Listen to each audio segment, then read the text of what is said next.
Hi, everyone. I don't know if you know this, but I'm the CEO at Inoxico, and we are a business that focuses on providing analytics on businesses, specifically for trade credit, and we focus primarily on developing markets. We are very strong in Africa.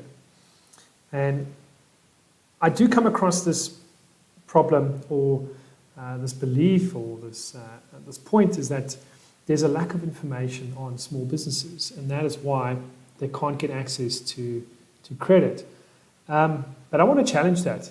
I think that it's not that simple. I think that there is a larger problem. So let me go through it a little bit. I made this presentation recently for a panel, so I'm just rethinking through this. So there's a small business. There's a bakery or a coffee shop, let's say, and the value of these businesses, as we know, is that they provide a huge amount of employment. You can't only rely on corporates to be able to provide you with the kind of employment levels in an economy that are needed. And I mean, I'm based here in South Africa, and all across Africa, it is considered one of the key policies is to grow small businesses so that they can provide that employment. So small businesses like this are very important, and we want to understand why they struggle and how we can help them. And typically, it's considered, well, they have a lack of access to credit. And so when they want money for their business, mostly to grow or mostly for working capital purposes, they ask this question, and many times it is actually a matter of life and death for them. Like they cannot survive without getting credit. And of course, many people could then lose their jobs. And so why is credit not being lent? It's often the reason given is that, well, the businesses don't have, there's not enough credit history on these businesses, and so they're not able to be able to lend against the business as you would as an individual. But just to say this problem is really real, is that the businesses who fail, in South Africa at least, are failing mostly within the 2 years. Like 70% of every company that starts fails within 2 years. And it's more like 90% over 4 or 5 years. So very small percentage actually succeed. And it is higher than other established countries. So my take from this is that the real failure rate of businesses is very high. And so if maybe financial institutions are correctly wary of these businesses and not lending them because they will lose too much money. So is the problem access to credit and data, or is it somewhere else? And my point is if you look at this business, and many small businesses that we come across, we assess many, that their problem is not access to capital. The problem is actually the business themselves. If you look at this and you go, well, I think there's a different problem here, not access to capital. And many times, I mean, small businesses often start with people who've got very fanciful ideas of how the business will be run.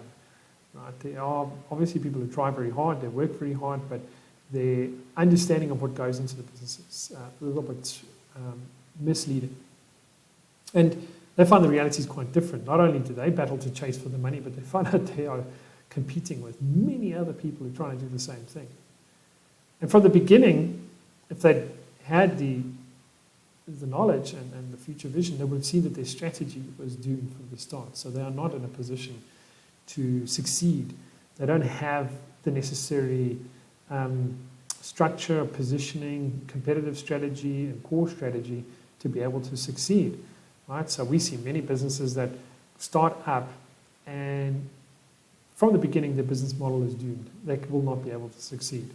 Their market is too small, there's too much competition, it's unvalidated.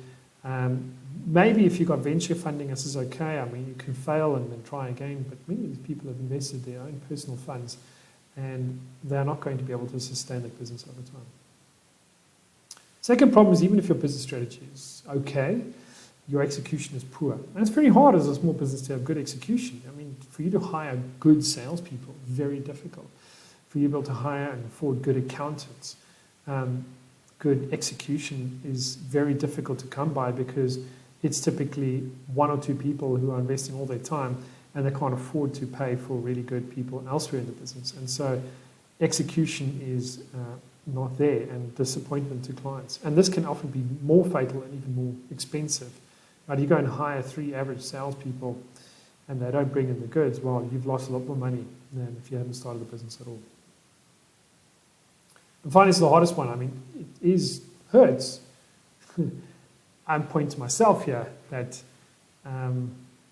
often we're incompetent as business leaders. We don't know where we are weak, and most management of small businesses, unfortunately, hasn't had the experience necessary to succeed and compete against other larger and more established businesses. So there's key man risk, and often that person who's running the business is a poor manager. Right? Who's maybe got the idea and could do the work themselves, but is bad at managing people and growing teams and growing an organization that is often necessary in order to scale that company. So just quickly, I don't think lack of data for risk pricing, which is essentially what we do, is really the problem. It is there, but it's not really the impact on the business. Mostly it's poor strategy that has a high impact. Poor execution is also a very strong impact. And then unfortunately poor management. Those are the 3 things which really kill small businesses. And that's not something that gets fixed by pricing of the risk. And it isn't necessarily affected by the access to credit. You give a good business access to credit, they will grow. You give a bad business access to credit, they will die. The difference is not the access to credit. If the markets are efficient, and we know they're not, obviously there are big banks who are going to take very low risk, but there are intermediate providers of lending who will lend to companies who've got a good business strategy and who've got good management and good execution. And so if those are there, you will get the access to funding that you need typically.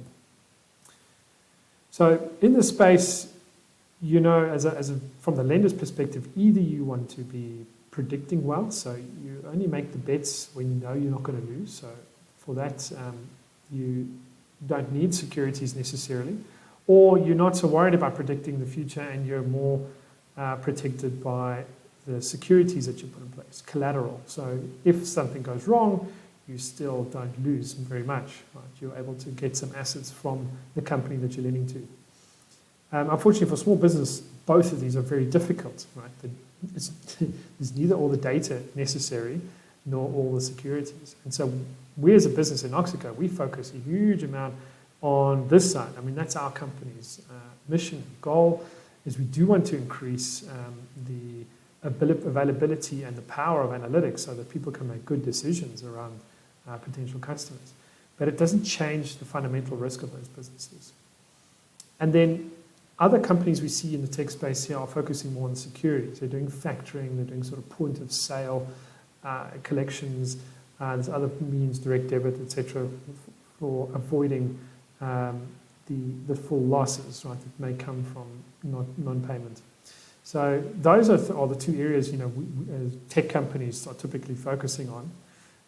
But there's another thing I think we need to consider is those problems of poor strategy, poor execution, poor management are often things that can be addressed with external experience or training or leadership that's provided to that business or mentoring to that business. And we ourselves have been on a 10X program supported by Edge Growth, been very powerful, although you've got to actually use it, right? You can go on it and not actually implement what they say. And there's other opportunities, you know, as Endeavour has in South Africa, a local scale-up now, which is new. There's very famous businesses like Raise Corp, which have done a huge amount and supported many businesses to grow. And there's, as far as I can tell, and some articles I read, there's over 58 of these types of accelerators in South Africa who are addressing those underlying risks, increasing the probability that businesses will succeed if they go through these programs. So maybe we should fund businesses that go through these, where you really see that the leaders of those businesses are trying to learn and they're trying to implement best practice, and that will then reduce the risk of investing in small businesses. So these are the final thoughts, just to wrap up. Small business rates of failure in South Africa and generally across developing countries is very high. Okay, the risk is real. It's not just because we don't have access to data. They do fail. So the outcome is no, right? Lack of access to capital and credit is mainly due to the poor fundamentals of those businesses. It's not really due to the lack of data on those businesses. There is some. There's a segment of businesses who probably are good enough to get funding who do not, because the data is not available. I accept that that is the case, but it's not going to change the overall picture by very much. For micro businesses, it works well to use consumer data. Use data from TransUnion, Experian, and in our world in South Africa, there's a couple of other consumer bureaus. For medium and large size businesses, what we typically focus on, we have really good data, and we're growing that all the time, and there's good strategies to be able to price risk in that space. That's fairly standard, but quite specialized, so it's not easy, but I'm just saying that that is available. For small businesses, that's now in between. These are probably companies with turnover of, we're thinking 5 million rand to 50 million rand, so something like let's call it $500,000 to $5 million. Use alternative security, so use factoring, use different means to get your money back with some certainty, or fund businesses that have gone through some significant learning and have leadership that is building a good strategy and is good at executing.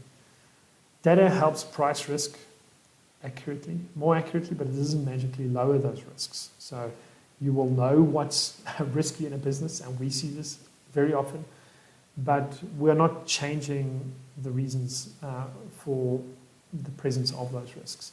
And that's where we should be spending more of our time focusing from a policy perspective.